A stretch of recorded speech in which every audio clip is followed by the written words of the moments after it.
Hello, I'm Olivia, and this is Ritual Kitchen, where I like to try out recipes, make up recipes, ferment things, and also talk about different spiritual concepts, sacred geometry, tarot cards, intuition, or even myths and symbolism. For me, it's just like a fun project, and I just want to see where things can connect.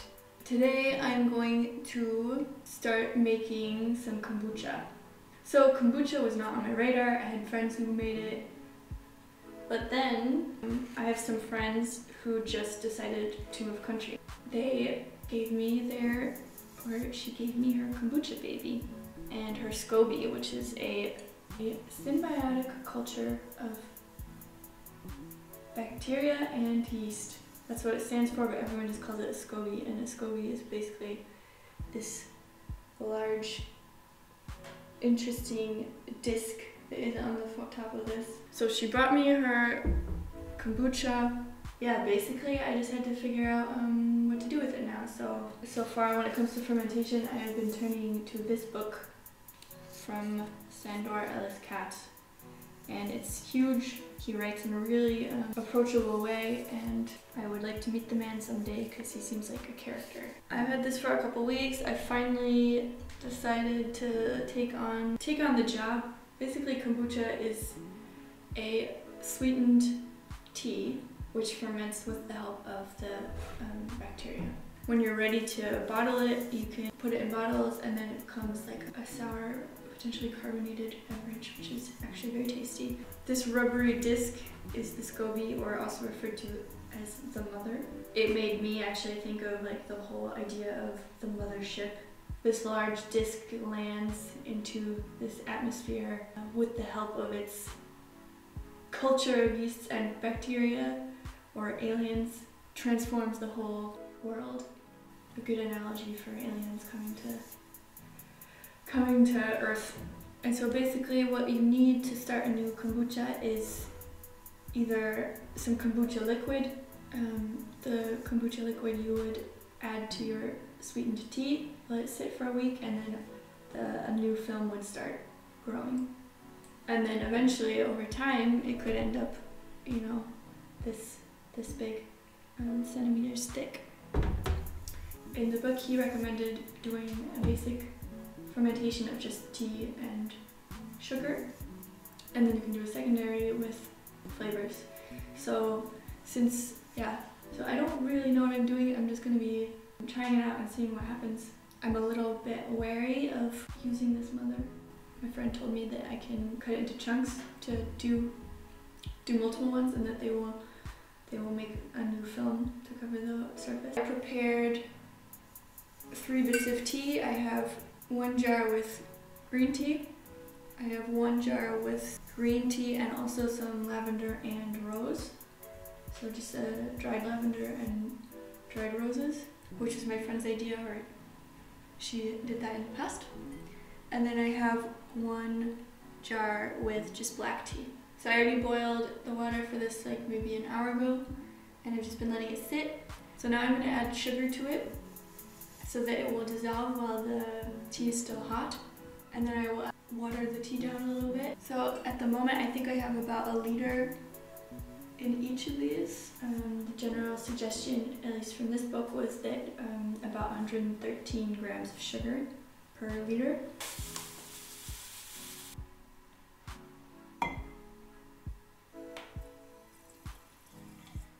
Apparently you can also try it with maple syrup or with honey, but I'm just going to do normal sugar this time. I'm going to stir these so that all the sugar dissolves. Okay, so now I'm adding like another half a liter of just cold water to each of these so that the temperature cools down a little bit quicker. So I'm going to actually add just a little bit of cinnamon and a little bit of cardamom to my green tea one, and see how that tastes in a couple of weeks. So in general, you want to be using like a large glass vessel, and it should have a wide mouth so that you have a bigger surface area, and also not not all the way full, you know, so it's better if you have the liquid only up to during the widest part of the glass, because the aerobic process that happens during fermentation, it happens on the surface. And then you need 5 to 10% of the volume in the mature kombucha to get it started. So I'm going to be using most of this to make these new ones. And then you add the mothership. Ideally it should float to the surface, and if it doesn't, that means it might not work anymore, or sometimes it can take a couple hours for it to float back up. Yeah, so if it doesn't float back up, and it doesn't start making a new film to cover the surface, then it's not gonna work anymore and you have to give up. You can purchase like a kombucha mother from someone who makes like home batches. You could try and get one from a friend like me. Yeah, it's kind of a nice process that it keeps on moving along from person to person. And if you can't get it from anyone, then you can just buy a store-bought good organic kombucha and then put that in a jar, let it sit for a week, and wait for the film to start. And then you have the beginnings of your SCOBY. And the best thing is a warm environment.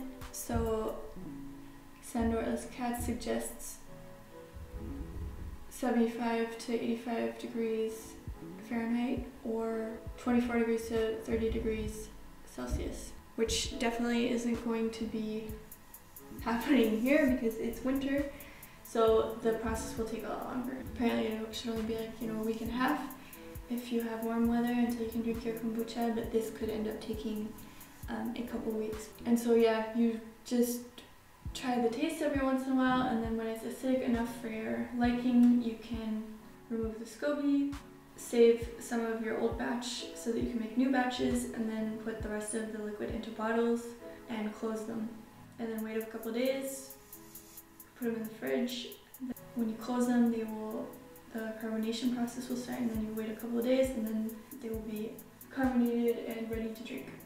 And so as you can see, you just cover it with a, you know, like a cloth or whatever. I'm going to use some cheesecloth that I have, and then a rubber band, because you want to keep out flies, you want to keep out mold, but you want air to be able to enter it. And so yeah, if it ends up tasting too weak, you add more sugar or more flavoring.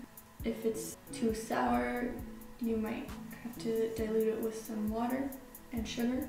And if it didn't work, it's because the liquid was too hot, or you were using chlorinated water, or if the temperature of the surroundings is too cold. So I waited a couple hours for the tea to cool down. It feels good, no danger of being too hot. Okay, these guys are empty. And here we have our original kombucha with the mothership. I'm just gonna go ahead and, this is so strange. Okay, so here we have it. This is what it looks like. Semi-see-through. Quite an exciting piece of life. So I need about a cup for each of these to get it started. So here we have our original colony who have the knowledge, and now we're adding it to one of our new planets, and they need some help getting their life started. They've come at a crossroads where it's not, they're not really having the results that they need anymore. So that's why we have to send in the envoys who will get the job done. Just gonna put a little bit in here to save and taste. Not that much, but it will be enough to satisfy my curiosity. And then I'm just gonna distribute the rest of this between the three.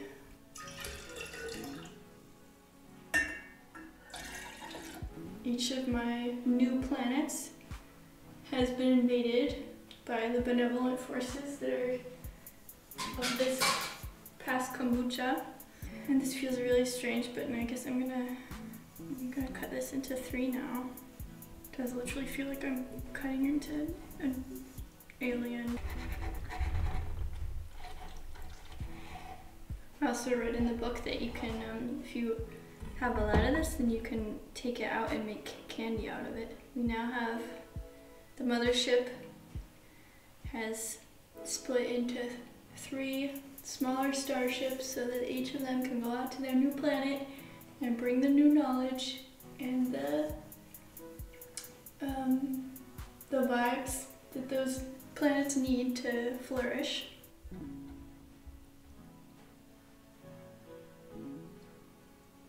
We have one SCOBY mother at the bottom. We have one already at the top, and we have one that's kind of is hanging, but it's already moving up, so that's a good sign. That's done. Now I'm going to use some cheesecloth and I'm going to make some lids. And now the only thing left to do is to label these properly, because this is usually something that I forget, and then I'm like, wait, which day did I do that again? So we have green tea with cardamom and cinnamon, and that one is just black tea. This is green tea with rose and lavender. 3 planets who have been invaded by a magical SCOBY. Check up on them, and since it's winter, it's quite cold, probably wait 1 or 2 weeks before trying. Yeah, I hope it works out, and I'm excited to see how it all tastes. Hello, it's me again, and today I am going to do part 2 of my kombucha process. It's been about a week and a half since I did the first part, and today I'm going to start bottling some of it. I'm going to start a new one. Here I have my 3 kombuchas that I made. They've been sitting at the back of the room doing their thing. Each of them has a beautiful big SCOBY that covers the entire surface and is already like a couple of millimeters thick. I was really pleasantly surprised. I've already started a new kombucha. Okay, so here I have the green tea with rose and lavender. The first thing that I'm going to do is grab a cup full of this so that I can put it in my new one. So I'm adding a cup of the rose and lavender to my new one, which is some black tea with lavender.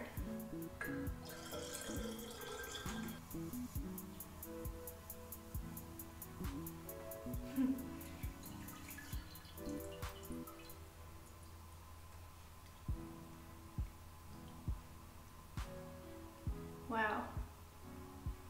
So here we have the old one, which is like kind of been integrated into this new one, which is like a really beautiful, perfect circular disc. So I'm putting this old SCOBY into the new batch.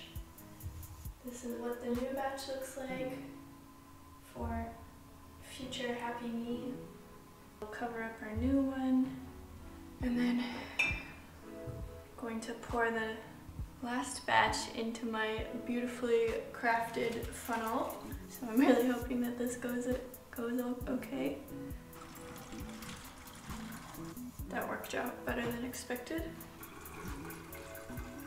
So what happens now is I'm gonna leave these out for about 2 days, 2 or 3 days, so that they start carbonating, and then I'll put them in the fridge and then they'll be perfect. Bottle number 3, black tea. I'm gonna have a little try of this just for demonstration's sake.